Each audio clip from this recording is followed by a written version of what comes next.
रायगढ़ से बड़ी खबर आपको बता दें, जहां पर पुलिस ने आरोपियों का जुलूस निकाला है। जूतों की माला पहनाई गई है, कान पकड़वा करके माफी मंगवाई गई है। तो ये बड़ी जानकारी रायगढ़ से इस वक्त आपको बता रहे हैं। मामले में 6 आरोपियों को गिरफ्तार किया गया, एक फरार अभी भी चल रहा है और गिरफ्त में आए सभी आरोपियों का जुलूस निकाला गया। जुलूस के दौरान आरोपी ने माफी भी मांगी है। इतना ही नहीं, आपको ये भी जानकारी दे दें कि महिला पुलिसकर्मियों ने मनाया है जश्न। रायगढ़ जिले से कानून का कड़ा संदेश जो है देने वाली बड़ी खबर सामने आई है। यहाँ पर तमनार क्षेत्र में महिला आरक्षक के साथ मारपीट और अमानवीय व्यवहार के मुख्य आरोपी चित्रसेन साव को पुलिस ने गिरफ्तार कर लिया है। गिरफ्तारी के बाद आरोपी को जूते चप्पलों की माला पहना करके सड़क से लेकर के थाने तक जुलूस निकाला गया है। इसी खबर पर ज्यादा जानकारी के साथ संवाददाता फोनलाइन पर हरपाल जुड़ चुके हैं। हरपाल, ये कब का घटनाक्रम है और जो जुलूस निकाला गया इससे हम ये मान सकते हैं कि एक कड़ा संदेश जो है वो गया होगा जनता में और आरोपियों में? बिल्कुल, देखिए पूरा मामला है 27 दिसंबर को जो ग्रामीण शांतिपूर्ण आंदोलन कर रहे थे उसके बाद हिंसा भड़कती है और हिंसा भड़कने के बाद जो वहाँ तैनात पुलिसकर्मी उन पर हमला किया जाता है उपद्रवी तत्वों लोगों के द्वारा। जो महिला थानेदार उन पर हमला होता है, डीएसपी उनका सर फोड़ा जाता है। साथ ही साथ एक महिला आरक्षक के साथ बर्बरता का वीडियो सामने आया था। किस प्रकार से जो लोग हैं उपद्रवी लोग हैं लगातार महिला आरक्षक के साथ बर्बरता करते हैं। महिला चिखती रहती है, चिल्लाती रहती है कि भाई मुझे छोड़ दो, भाई मुझे जाने दो, मैंने किसी को मारा नहीं है, पीटा नहीं, लेकिन लोग रुकते नहीं। इसके बाद ये वीडियो सोशल मीडिया पर वायरल होता है। इसके बाद रायगढ़ पुलिस है वो सख्त मोड में आती है और आरोपियों की पतासाजी में जुट जाती है। पहले ही 5 आरोपी। आपका तमाम जानकारी साझा करने के लिए। ये जो महिला पुलिस की वर्दी जिसने फाड़ी थी, जो मुख्य आरोपी था चित्रसेन साव, उसको कल गिरफ्तार किया गया है। उसको रिमांड में लेके अब कोर्ट पेश किया जा रहा है, जिसका महिलाओं के द्वारा जुलूस निकाला गया है। एक इसमें पिछले 5 आरोपी और गिरफ्तार हो चुके हैं। एक आरोपी खुश है क्योंकि आज आरोपी को सजा मिली है, पकड़ाया है और हमें अपने कानून व्यवस्था पर पूरा विश्वास है कि उसे कड़ी से कड़ी सजा मिलेगी। महिला अधिकारी हो चाहे कर्मचारी हो चाहे। जबलपुर से बड़ी खबर आपको बता दें, जहां पर घमापुर भगवान टेंट हाउस पर एक बार फिर से बमबारी का मामला सामने आया है। आरोपियों ने बम फेंक करके दहशत फैलाई है। 24 घंटे में बमबाजी की दूसरी वारदात सीसीटीवी में कैद हुई है। बमबाजी में टेंट हाउस संचालक की लड़की हुई है पूरी तरीके से घायल। ये भी जानकारी मिल रही है कि बमबारी की घटना से पूरा परिवार फिलहाल दहशत में है। घमापुर पुलिस की कार्यप्रणाली पर भी सवाल उठ रहे हैं। इसी खबर पर ज्यादा जानकारी के साथ संवाददाता अमित सोनी फोनलाइन पर जुड़ चुके हैं। अमित, देखिए 24 घंटे के अंदर 2 बमबारी की घटना, सवाल उठना लाजमी है कार्यप्रणाली पर। देखिए, कहीं ना कहीं अपराधियों ने एक चैलेंजिंग पुलिस को दी है कि कल पुलिस के अधिकारी दिन में गए थे, एडिशनल एसपी स्वयं मौके पर गए थे और उसके थोड़ी देर बाद ही बमबाजी की घटना हो जाती है। तो कहीं ना कहीं घमापुर पुलिस जो है वो सवालों के घेरे में है और पुलिस प्रशासन पर भी एक बड़ा सवाल उठ रहा है, क्योंकि एडिशनल एसपी के जाने के बाद बदमाशों के हौसले इतने बुलंद थे कि उन्होंने लगभग 2 घंटे के बाद इस घटना को अंजाम दिया। आपको बता दें, ये तीसरी बार ऐसी घटना हो चुकी। पहली बार उनके घर में आग लगाई गई, दूसरी बार बमबाजी की गई और घटना के 24 घंटे बाद फिर एक बार बमबाजी की गई। तो कहीं ना कहीं एक सवाल के घेरे में ये पुलिस और पुलिस अब इस पे सख्त एक्शन लेने की तैयारी में भी है। परिवार दहशत में है, वो घर जाने से भी फिलहाल डर रहा है। लड़की का इलाज चल रहा है, उसे गंभीर चोटें लगी हैं, मुंह के पास काफी जो पत्थरबाजी हुई थी, जो बम के निशान है वो उसके आसपास है और अभी डॉक्टर फिलहाल उसका इलाज कर रहे हैं। जी अमित, देखिए एक ही परिवार को बार बार टारगेट करना, क्या ये पूरा मामला पुराने विवाद से जुड़ा हुआ मान सकते हैं? देखिए, लगभग ये विवाद पिछले 6 महीने से चल रहा है, लेकिन अभी फिलहाल पिछले महीने कुछ बदमाशों ने आके दिन दहाड़े टेंट हाउस में आग लगा दी, जिसके बाद और दहशत व्याप्त हो गई। कहीं ना कहीं इस मामले को लेकर पुलिस प्रशासन सख्त है। कुछ लोगों को जेल की हवा भी खानी पड़ी, लेकिन अपराधियों छूटने के बाद उन्होंने फिर इस घटना को अंजाम दिया। सबसे बड़ी बात यह है कि कल एडिशनल एसपी मौके पर जानते हैं, उसके 1 घंटे बाद जो है कुछ देर बाद घटना को अंजाम देते हैं। बम फैला के बम कर दहशत फैलाते और ये पूरी घटना जो है, यानी कि दहशत फैलाने वालों के मन में पुलिस का कोई भी डर, कोई भी खौफ फिलहाल यहाँ पर नजर नहीं आ रहा है। बहुत बहुत शुक्रिया अमित आपका तमाम जानकारी साझा करने के लिए। खंडवा से बड़ी खबर आपको बता दें, पुलिस ने सट्टा कारोबार पर करारा प्रहार किया है। दरअसल पुलिस ने तमाम सटोरियों को पकड़ा है और उनका जुलूस भी निकाला। सटोरियों का उनके ही क्षेत्र में जुलूस निकाला गया है। कान पकड़ करके जुलूस में नजर आए हैं 6 से ज्यादा सटोरी। आपको ये जानकारी दे दें कि घासपुरा क्षेत्र इलाके का ये पूरा मामला। तस्वीरें फिलहाल आपकी टेलीविजन पर। 4 आरोपियों को के ऊपर जो है 4 से 5 आरोपियों के ऊपर सट्टे की कार्रवाई की गई है, जो कि मोबाइल के माध्यम से गिटार का दाव लगाते रहते हैं। और ये विजुअल ऑफेंडर है, इसमें अग्रिम कार्रवाई नवीन धाराओं के तहत भी की जाएगी।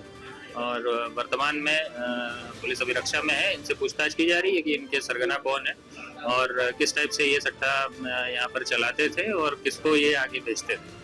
लगातार ऐसी गतिविधियों से क्षेत्र का भी माहौल थोड़ा खराब हो रहा था, रहवासी भी असहज महसूस कर रहे थे। इसी क्रम में जो है कार्रवाई की गई है और ये कार्रवाई लगातार आगे भी जारी है।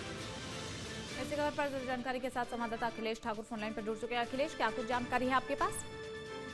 बिल्कुल ज्योति, ये पूरा ही देखिए जिस तरह खंडवा पुलिस एक्शन में है और बताया जाता है कि जिस तरह सट्टा जुआ और शराब के मामले को लेकर जो है गंभीरता से अब खंडवा पुलिस हो गई है और जो सतोरिये हैं सट्टा और जो पत्ते जिस तरह से लगातार जिस तरह कारोबार करते हैं उन पर अब जो कड़ा एक्शन देखने को मिल रहा है और उन पर अब जो है सख्ती से कार्रवाई की जा रही है। बताया जाता है कि जिस तरह घाटपुरा क्षेत्र में जिस तरह 6 से 7 जो सतोरिये थे वो पूरी तरह से पत्ते में और कारोबार में लिप्त थे, उनको पुलिस ने जो है कड़ाके की ठंड में जो है उनके ही क्षेत्र में जुलूस निकाला है और सख्त हिदायत दी कि इस तरह की लगातार कार्रवाई की जाएगी और सट्टे पत्ते खेलने वालों को लगातार दबोची दिया जाएगा। तो यूँ देखिए ज्योति की खंडवा में जो है अब जो है पुलिस एक्शन में है और इस तरह से जुलूस निकालते हुए एक सबक सिखाया है जुआरियों को और कारोबारियों को कि इस तरह से अगर कोई भी अवैध कारोबारी करता है तो उस पर सख्त से कार्रवाई की जाएगी। जी बिल्कुल अखिलेश, एक संदेश जो है वो देने की कोशिश यहाँ पर की गई है। बहुत बहुत शुक्रिया आपका तमाम जानकारी साझा करने के लिए। तो घसपुरा इलाके का ये पूरा मामला, उनके ही क्षेत्र में तमाम आरोपियों का जो है वो जुलूस निकाला गया है। सट्टा कारोबार को लेकर के पुलिस को जानकारी मिली थी, जिसके बाद ये कार्रवाई की गई है।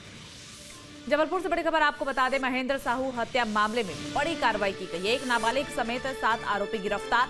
पुलिस ने आरोपियों का जुलूस निकाला है। आरोपियों ने चाकू से हमला करके मौत के घाट उतारा था। आपको जानकारी दे दें कि खबर जो है जबलपुर से है, जहां पर सहसपुर में हुई महेंद्र साहू की हत्या के मामले में अब पुलिस ने एक नाबालिग समेत 7 आरोपियों को गिरफ्तार कर लिया। गिरफ्त में आए आरोपियों का जुलूस भी निकाला है। आरोपियों ने अपशब्द कहने को लेकर के महेंद्र की हत्या कर दी थी। पुलिस के मुताबिक महेंद्र साहू का 3 जनवरी को सौरभ ठाकुर के साथ विवाद हो गया था, जिसके चलते सौरभ ने अपने साथियों के साथ मिलकर के महेंद्र साहू की हत्या करने की साजिश रची थी। और वहीं पुलिस ने इस पूरे मामले में कार्रवाई करते हुए एक नाबालिग समेत 7 आरोपियों को गिरफ्तार कर लिया। फिलहाल पुलिस आरोपियों से पूछताछ में जुटी हुई है। तो एक नाबालिग समेत 7 आरोपियों को गिरफ्तार यहां पर किया गया। यूं कह सकते हैं कि एक बड़ी कामयाबी पुलिस को मिली। तो पुलिस को बड़ी कामयाबी यहां पर मिली है। पुलिस ने एक नाबालिग को और उसके साथ साथ 7 आरोपियों को गिरफ्तार किया है। सभी आरोपियों का जुलूस यहां पर निकाला गया है। आपको पूरा मामला एक बार विस्तार के साथ समझा देते हैं। दरअसल 3 जनवरी को सौरभ ठाकुर के से विवाद हुआ था महेंद्र साहू का। पुलिस के मुताबिक ये जानकारी अभी तक निकल करके सामने आई है। बस उसी विवाद के बाद सौरभ ठाकुर ने ठान लिया था कि इस विवाद का बदला जो है वो लेना है। कुछ कहासुनी यहाँ पर हुई थी। फिर सौरभ ठाकुर ने अपने साथियों के साथ मिल करके पूरे हत्या की वारदात की साजिश रची और इस घटना को अंजाम दिया। घटना को अंजाम देने के बाद जैसे पुलिस को भनक पड़ती है, पुलिस ने इस पूरे मामले में इन्वेस्टिगेशन शुरू की और अब जाकर के एक नाबालिग समेत 7 आरोपियों को गिरफ्तार किया। सीसीटीवी फुटेजेस और आसपास का जो भी साक्ष्य मिला, परिस्थितिजनक साक्ष्य मिले और लोगों से पूछताछ की गई, उसके आधार पर ये जानकारी मिली कि उसी दिन सवेरे सहजपुर गांव के रहने वाले एक व्यक्ति से उनका विवाद हुआ था और बाद में उस विवाद के परिणाम स्वरूप जो विवाद जिसके साथ हुआ था सौरभ, वो अपने गांव के अन्य मित्रों के साथ मिला और एक षड्यंत्र उन्होंने अपना रचा, जिसके आधार पर आकर दोपहर में करीबन 12:30 के आसपास 6 या 7 लोगों ने मिलकर महेंद्र उर्फ अभिषेक की चाकू से गोदकर हत्या करी। सागर से बड़ी खबर आपको बता दें, दोस्त की पत्नी ने किया है दोस्त की पत्नी का रेप। आपको जानकारी दे दें कि दोस्त की पत्नी का दोस्त ने दुष्कर्म किया है। महिला की शिकायत पर 3 आरोपियों को गिरफ्तार भी कर लिया गया है। आरोपियों से पूछताछ में जुटी हुई है पुलिस की टीम। खबर सागर से है, जहां पर महिला के साथ दुष्कर्म का सनसनीखेज मामला सामने आया। पुलिस ने महिला की शिकायत पर उसके पति के दोस्त समेत 3 आरोपियों को गिरफ्तार कर लिया है, जिनसे की पूछताछ की जा रही है। पूछताछ के बाद न्यायालय में पेश किया गया, जहाँ पर तीनों को जेल भेज दिया गया है। एक पीड़ित महिला के द्वारा रिपोर्ट की गई थी कि जब अपने घर पे थी और उसके पति और उसके घर के अन्य सदस्य किसी मामले में जेल में थे, उस दौरान एक आरोपी के द्वारा उसके साथ ज्यादती की गई है और उसे बहला फुसला कर धमकी देकर ले गया था कहीं। इस रिपोर्ट के आधार पर थाना मोतीनगर में अपराध पंजीबद्ध किया गया था और उस मामले में उस आरोपी को और उसका सहयोग करने वाले अन्य 2 आरोपियों को, तीनों आरोपियों को गिरफ्तार किया गया, जिसे माननीय न्यायालय पेश किया गया। जानकारी के साथ नितिन भट्ट हमारे साथ जुड़ चुके हैं। नितिन, क्या कुछ जानकारी आपके पास, कब का है ये पूरा मामला?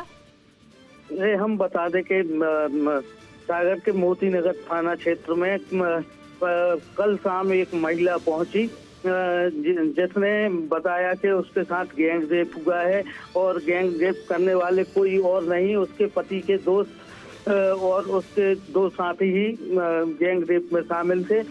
मामला पूरा ये है कि जब महिला का पति किसी मामले में जेल चला जाता है तो उसका ही दोस्त फायदा उठाकर देवा विश्वकर्मा उसको किसी काम के बहाने से घर के बाहर ले जाता है और अपने दोस्त प्रकाश के और रवि के कमरे पर ले जाकर लगातार 3 दिन तक उसके साथ तीनों मिलकर रेप करते हैं।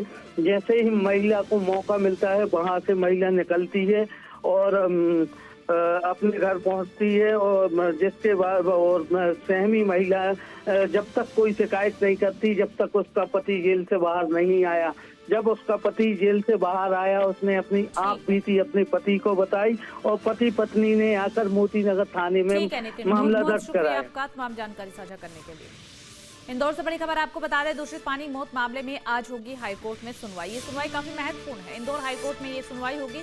3 याचिकाओं पर आज हाईकोर्ट में सुनवाई होगी। भागीरथपुरा में उल्टी दस्त के मिले 38 नए केस। कांग्रेस आज 85 वार्ड में कैंडल मार्च निकाल करके प्रदर्शन भी करेगी। तो आज का दिन काफी ज्यादा महत्वपूर्ण है। एक तो इंदौर हाईकोर्ट में सुनवाई होने वाली है, 3 याचिकाओं पर सुनवाई होगी। दूसरी तरफ ये भी जानकारी मिल रही है कि कांग्रेस आज जो है कई वार्ड में कैंडल मार्च निकाल करके प्रदर्शन करेगी। 85 वार्ड बताए जा रहे हैं जो कि कांग्रेस की तरफ से चिन्हित किए गए हैं कि इन 85 वार्ड में जाकर के कैंडल मार्च निकालना है।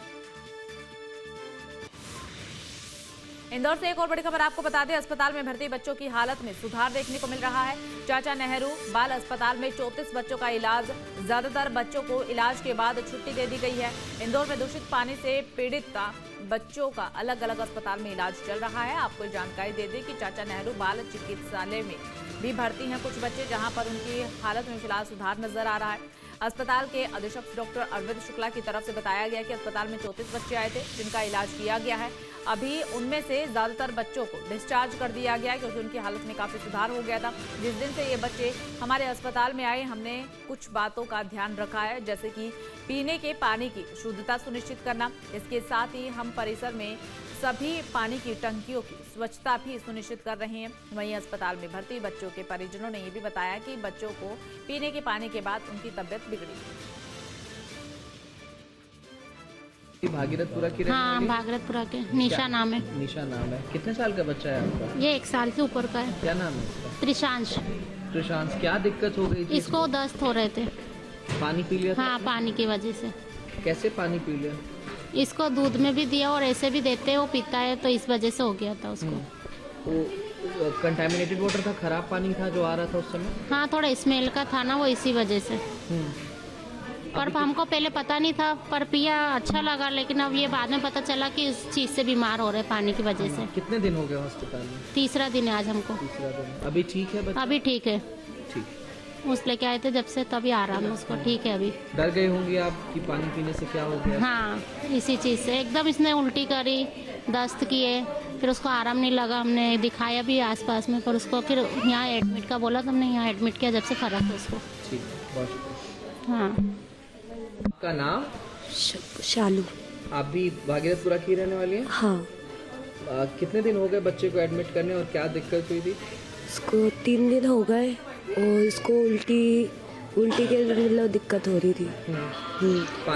मतलब हाँ, पानी, और एकदम से पेट दर्द हुआ और जब मतलब लगातार उल्टी हो रही थी उसको। डॉक्टर को भी दिखाया भागीरथपुरे में, उन्होंने फिर यहाँ चाचा नेहरू को लिखा। फिर यहाँ पे 2-3 दिन हो गए इलाज करते हुए, अब ठीक है। भोपाल से बड़ी खबर आपको बता दें, भोपाल एम्स की प्रोफेसर रशिम वर्मा की मौत का मामला सामने आया। आत्महत्या के प्रयास के बाद 24 दिन वेंटिलेटर पर रही। 11 दिसंबर को की थी आत्महत्या की कोशिश। एम्स के आईसीयू में वेंटिलेटर सपोर्ट पर थी और अब बताया जा रहा है कि डॉक्टर रशिम वर्मा ने दम तोड़ दिया है। ये भी जानकारी मिल रही है कि बेहोशी की दवा का हाई डोज लिया था। रशिम का शव जो है परिजनों को सौंप दिया गया। एम्स के अस्पताल में कई दिनों तक वेंटिलेटर पर वो रही है। टॉक्सिक वर्क कल्चर पर अब सवाल उठ रहे हैं एम्स के। इस खबर पर ज्यादा जानकारी के साथ संवाददाता अंकित श्रीवास्तव फोन लाइन पर जुड़ चुके हैं। अंकित, क्या कुछ अपडेट मिल रहा है? देखते हैं तो डॉक्टरी की कार्यप्रणाली को लेकर लगातार एम्स हॉस्पिटल के जो वरिष्ठ अधिकारी हैं वो सवाल उठाते नजर आ रहे थे। उसी में रश्मि वर्मा को भी जो है नोटिस दिया गया था। वहीं पर छुट्टी को लेकर जो है पूरी बात सामने आई थी और नोटिस जैसे ही रश्मि वर्मा को मिला तब उन्होंने जवाब में दिया था कि जो नोटिस में भाषा लिखी है वो अभद्र भाषा लिखी है, उस भाषा से संतुष्ट नहीं थी, उसी को लेकर डिप्रेशन में थी। हालांकि 11 दिसंबर को जो है रश्मि वर्मा ने अपना जन्मदिन अपने साथियों के साथ मनाया था। उसके बाद घर आकर उन्होंने बेहोशी की दवा का ओवरडोज ले लिया था, जिसके कारण उनकी हालत गंभीर हो गई थी। फिर उनकी जब पति ने देखा कि रात में ये बेहोशी की हालत पड़ी है तो फिर उन्हें तत्काल एम्स हॉस्पिटल में एडमिट कराया गया। हालांकि सोमवार उन्होंने जो है सोमवार के दिन जिंदगी से जंग हार ली और वो मौत की आगोश में सो गई। वहीं बात करें तो 24 दिन तक वेंटिलेटर पे रही रश्मि वर्मा। हालांकि जो है केंद्र सरकार ने भी इस पर संज्ञान लिया है और एक टीम को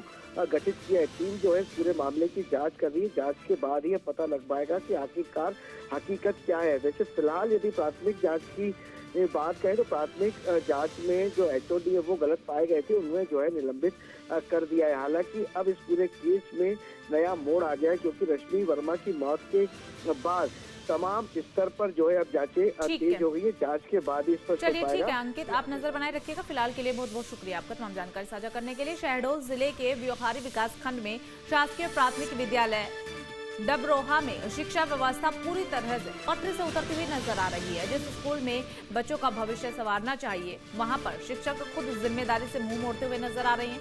स्कूल में पदस्थ एक शिक्षक कक्षा समय में चैन की नींद लेते हुए पाए गए हैं, जबकि दूसरे शिक्षिका कुर्सी पर पैर रख करके मोबाइल फोन चलाने में व्यस्त नजर आई है। जब इस लापरवाही को लेकर के सवाल किए गए तो जवाबदेही की बजाय बहानेबाजी देखने को मिली है। पूरे स्कूल में केवल 2 ही शिक्षक पदस्थ है और दोनों का यही रवैया, बच्चों की पढ़ाई की तरफ कोई भी ध्यान नहीं है। इसी खबर पर ज्यादा जानकारी के साथ संवाददाता कृष्णा तिवारी फोनलाइन पर जुड़ चुके हैं। कृष्णा, एक मामला जो कि सामने आता है, स्कूल जहां पर बच्चों को पढ़ने के लिए भेजा जाता है, अगर वहां पर टीचर्स की ये व्यवस्थाएं रहेगी तो बच्चों को ज्ञान कौन देगा, उनकी पढ़ाई का क्या रहेगा? देखिए, शहडोल जिले के व्यवहारी विकास खंड के अंतर्गत जन शिक्षा केंद्र का स्कूल है तिखवा ग्राम में और ये डबरावा शासकीय प्राथमिक विद्यालय डबरावा है, जहाँ शिक्षा व्यवस्था पूरी तरह से ठप नजर आ रही है। यहाँ पर तस्वीरों में देख सकते हैं 2 शिक्षक यहाँ पे, एक शिक्षक है और एक सो रहा है, दूसरा स्टूल में पैर धर के बैठी है। तो ये शिक्षक का स्तर है और बच्चे जो है सामने खेल रहे हैं। हालांकि इस पूरे जो स्कूल में 2 ही शिक्षक हैं और जिस तरह से पढ़ाई होती है वो देखने वाली बात होगी। हालांकि इस पूरे मामले में जब हम इस अधिकारी से बात करें तो उनका भी गोलमोल जवाब लगा कि ठंड बहुत है, लेकिन अगर ठंड ही बहुत है, अगर बाहर बैठा भी रहे हैं तो बाहर बैठा के पढ़ाई तो करना चाहिए, लेकिन हालात कुछ और नजर आ रहे हैं। जिस सरकार लगातार शिक्षा को लेकर तरह तरह के योजनाएं चला रही है कि शिक्षा स्तर पर अच्छा किया जाए, लेकिन जिस तरह से हालात है बस से बदतर नजर आ रहा है। सरकारी बिल्कुल, देखिए जिस तरीके के हालात नजर आ रहे हैं, जो तस्वीरें सामने आई हैं, उसके बाद सवाल उठना लाजमी है। लेकिन कृष्णा, 2 ही टीचर्स क्यों? बाकी टीचर्स की नियुक्ति नहीं हुई क्या स्कूल में? देखिए, मध्य प्रदेश में शिक्षा के स्तर में कई स्कूलों में कई जिलों में शिक्षकों की कमी है।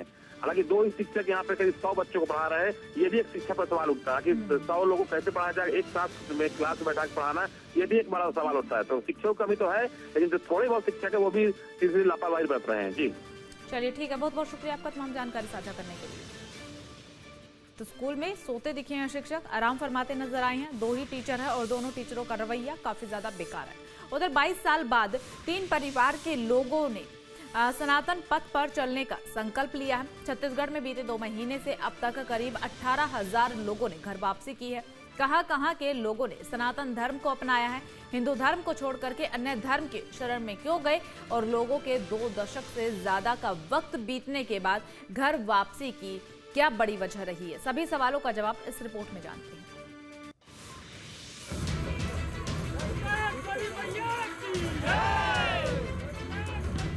छत्तीसगढ़ में घर वापसी यानी धर्मांतरण के बाद लोगों के सनातन धर्म अपनाने का नया मामला सामने आया है।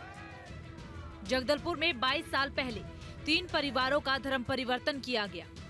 सभी लोगों ने ईसाई धर्म अपनाया था। अब विजयवाड़ा में रहने वाले 3 परिवार के 11 लोगों ने घर वापसी की। हिंदूवादी नेता अविनाश सिंह गौतम और डालेश्वर नाग को लोगों ने घर वापसी कराने का श्रेय दिया। जिन लोगों की घर वापसी हुई सभी लोगों के पैर धो करके भगवा गमछा और श्रीमद् भगवत गीता भेंट स्वरूप देकर मूल धर्म में वापसी करवाई। विहिप के नगर अध्यक्ष प्रतीक सिंह ने घर वापसी करने वाले सभी लोगों का स्वागत किया। अब आपको बताते हैं कि नवंबर 2025 से अब तक कहां-कहां कितने लोगों ने घर वापसी की। दिसंबर 2025 को कांकेर में 5 सदस्यों ने सनातन धर्म अपनाया। 8 सदस्यों वाले परिवारों की घर वापसी हुई।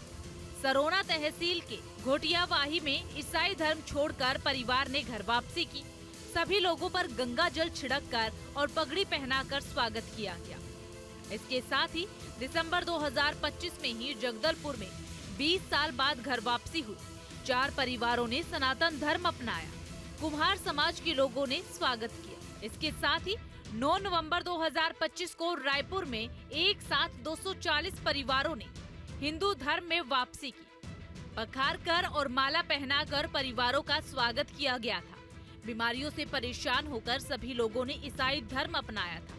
ये आयोजन गुढ़ियारी स्थित दही हांडी मैदान में किया गया था।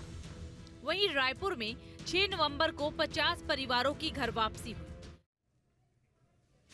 देश के कई राज्य इस वक्त ठंड की चपेट में है। मध्य प्रदेश भी ठंड का कहर मध्य प्रदेश में देखने को मिल रहा है। ऐसे में छतरपुर से एक बच्ची का वीडियो सामने आया है, जिसमें बच्ची कलेक्टर से स्कूल की छुट्टी करवाने के लिए गुहार लगा रही है। आपको रिपोर्ट दिखाते हैं।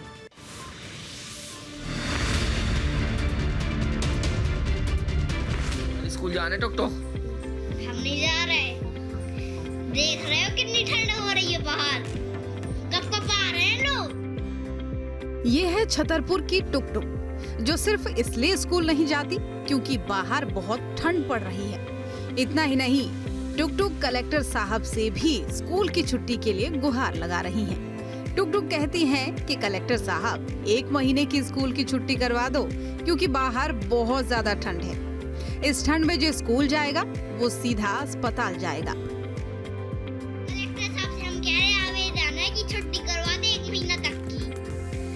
और कोई भी गलती से स्कूल चला गया ना, स्कूल ही अस्पताल जाएगा। टुक टुक वाकई कह तो सही रही हैं, और कलेक्टर साहब को टुक टुक की ये गुहार सुननी भी चाहिए, क्योंकि इस वक्त देश में मध्य प्रदेश समेत कई राज्यों में जबरदस्त ठंड पड़ रही है। और अब इस हाड़ कपाने वाली ठंड में बच्चे आखिर स्कूल जाएं भी तो कैसे जाएं?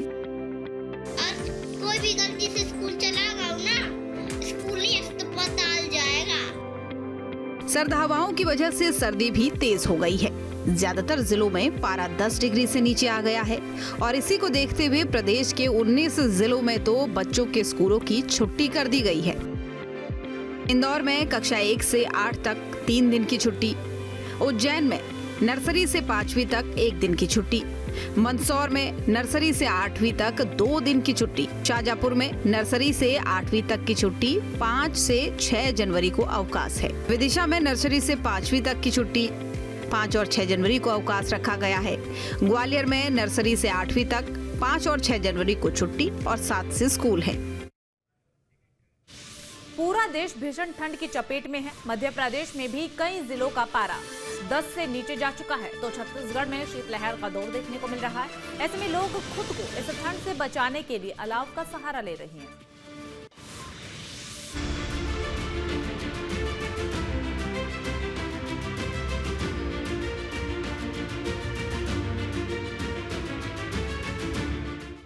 पिछले 3 दिन से पूरा मध्य प्रदेश कोहरे की आगोश में है। सोमवार को भोपाल में सुबह 6 से 7 बजे तक के बीच इतना घना कोहरा छाया था कि 20 मीटर के बाद का कुछ भी दिखाई नहीं दे रहा था। सुबह 11 बजे तक कोहरा छाया रहा, तो वहीं पचमढ़ी में गाड़ियों की सीट पर बर्फ की परत जमी मिली। पूरा प्रदेश इस समय तेज ठंड से कपकपा रहा है। प्रदेश के कई जिलों का पारा 10 डिग्री से नीचे चला गया है। छतरपुर का नौगांव सबसे ठंडा बताया जा रहा है। डिंडोरी में भी इन दिनों घने कोहरे की चादर देखने को मिल रही है। सोमवार सुबह को छतरपुर जिला मुख्यालय समेत आसपास के इलाकों में सुबह से ही कोहरा छाया रहा, जिससे हाईवे पर वाहनों की रफ्तार धीमी पड़ गई। रायसन में भी पिछले 3 दिनों से लगातार कोहरा छाया हुआ है। शहर में विजिबिलिटी कम होने की वजह से सड़क पर वाहन अपनी हेडलाइट जलाकर धीमी रफ्तार से चल रहे हैं। यहाँ तापमान 7 डिग्री सेल्सियस तक दर्ज किया गया है। सकते हैं कि किस तरह ये हम मेरे पीछे देख सकते हैं, ये रायसेन से सागर को जोड़ने वाला मार्ग है। इस मार्ग पर किस तरह कोहरा है और वाहन धीमी रफ्तार में अपने वाहनों की हेडलाइट जलाकर ये रास्ता पार कर रहे हैं। लगातार बढ़ती ठंड के कारण जिला शिक्षा अधिकारी ने भी रायसेन के कक्षा 1 से लेकर 5वीं तक के जिले के सभी स्कूलों में अवकाश घोषित कर दिया है। अब ये अवकाश 7 जनवरी तक रहेगा। लगातार बढ़ रही ठंड के कारण लोग हलकान हैं और अलाव जलाकर ठंड से पार पा रहे हैं।